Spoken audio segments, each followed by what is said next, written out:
That's my opinion. Thank you, Tima. I'm sorry. Yes, Eleanor, and then you. Comment on what Ruben was talking about, the whole notion of war against terror, war against drugs. I'd argue that those are propaganda terms too, that are ineffective, and they actually detract from fighting. Okay, so that's an aggressive term again. Dealing with real problems, and that it's we should move against those and change the mentality towards them. Talk about diplomacy and talk about healthcare and talk about the real symptoms to the problem. Stuxnet merited, I think it was the first, it was a real instance that was public of harm that happened as a result of a cyber incident involving malware. And up until then, we'd had a lot of people talking about the potential for cyber war, or things are going on. There isn't anything, there was nothing concrete, so we actually do ourselves harm by crying wolf too many times. Stuxnet actually, I was actually glad that we could, it was in the public and we learned about it, because it was one of the first times when we had real evidence of something that could be considered, cyber war. Sí, un momentito, primero estaba Rubén. Can Ruben have the floor first? Yes. Yes. Yes, I agree. I agree with Eleanor has just said, with regards to the fact that war is usually used as a screen, as a smoke screen to hide other worries or other realities that are not convenient. And so if we don't have an enemy, we'll invent an enemy. We'll make it up. But I'm just talking about the term war. I don't think that it is incorrect. Maybe it is not fully correct, but I do not think that it is incorrect. I don't think that it's wrong to use that term, because war is a conflict. It's a conflict where we have two parties that are confronted, and that's what we find in a cyber war. As for why is it cyber war or not just war? Well, in the case of Stuxnet, 30 years ago, there was an incident, a documented incident. It is not completely clarified or it is not really clear if that was it or not, but we can confirm it, where we registered the biggest explosion, non-nuclear explosion, in the history of the planet, in a gasoduct of the USSR. What caused that explosion? Well, according to an advisor of the White House in a book, that explosion was due to a Trojan that the intelligence agencies had installed in the code that controlled the gasoduct, and they sold it to the USSR. And that's how, when they put it in, when it started functioning, it exploded. That's cyber war. That would be the first case of cyber war, or Cold War, or war as you want to call it. That exists, and the same thing that Stuxnet has done now, going to damaging the engines for uranium. They did the same thing. They modified the hardware they were going to sell to whatever country, and they damaged it so that it would work. It would work by damaging the engine. So the other option that we had with regards to Stuxnet was to bomb Natanz, for instance, the plant where we were enriching uranium. That, for the public opinion, general public opinion, would be an act of war. But if we send Stuxnet to do the same thing without killing anyone, it is much more aseptic. We don't know where it came from, although it does leave a message for those who need to know about it, know who did it. In this case, Iran knew who had done it. We win a battle, on the one hand, in a very clean way, in a clean manner. They cannot start an attack based on that, because there might be suspicions, but they don't really know who did it. They will never know what was behind it. So that is to show that cyber war, when compared to traditional war, has its positive side, because that cleanliness, not having victims, not causing so much damage, is much more aseptic, because it is not being done directly but indirectly. Thank you, Ruben. I would just say Stuxnet is clearly a weapon.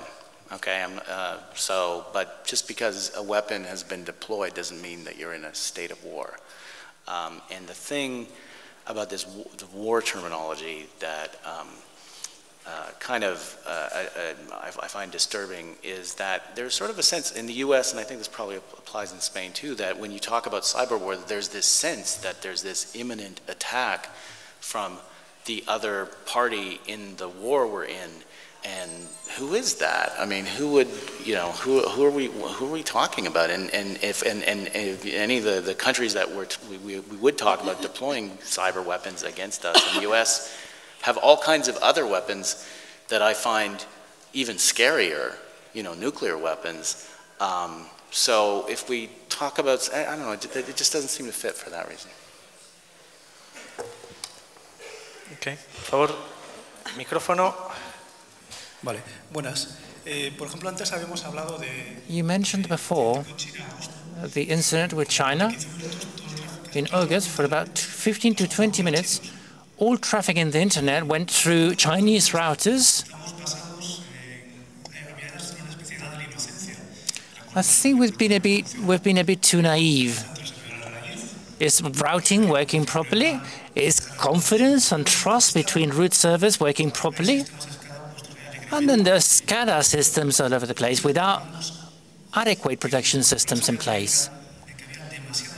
Could it not be that we had too little security or too little safety, and we are now getting more aware about the need for that safety to be added to our information-related systems? What do you think about this? Well, I'll start myself. When the internet was born, it was born as it was. I think there's been a project for a few years called Internet 2, with efforts being made to design a new internet to introduce safer mechanisms in that sense. But let me insist on this. We are very concerned on countries and traffic and routing, but traffic is going through multinationals, and we all of us have friends and colleagues in multinationals. They're controlling us in that way. You don't know exactly through which network your messages are being delivered or your packages. Because you know about that neutrality or that hot potato algorithm. And then if you pay, you have a direct connection. So multinationals with lots of money and deep pockets have the resources. The Google network itself has a huge amount of traffic. And then we talk about cloud computing networks like Amazon or others. They have lots of traffic. If you're worried about someone sniffing traffic, don't wait for someone to give you a solution at the level of routing. There are other mechanisms that can be put in place. PGP, for example, or others. Enrique, you wanted to add a comment? Yes. Regarding private companies, private corporations, if you're worried about your own privacy, about your own data, I recall a session some 1.5 years ago at the Institute for Management. We had invited one of the leading experts in privacy from Google. I can't remember how senior he was, but he gave us a speech on the implications of a number of things. And there was a striking comment made. You can be a Spanish user with a Gmail account opened in Spain, but if the US government sends out a request, a subpoena, to Google to have your data produced, despite the fact that you're not a US citizen, Google will produce your data. So you have no access to legal defense, to proper legal defense. Just take a look at the Tarjeta Roja Directa, which is a sports-related website. So universal jurisdiction and things like that. That website has been closed by the US on the basis of a US government request. So that universal jurisdiction is something which is being applied in practical terms, but it's something we haven't really accepted as users. Question and then cocktail. No, it's going to be short, don't worry.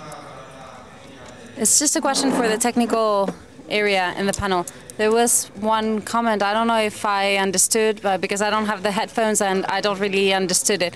But I think that one of the arguments used against the use of the term cyber war was that there were no victims, no injuries. And I wanted to ask the technical side of the panel if they could think of, or if they know, or they have ever seen a way for only by using tools such as computers and weapons made out of bytes to create injuries, real injuries, people to die.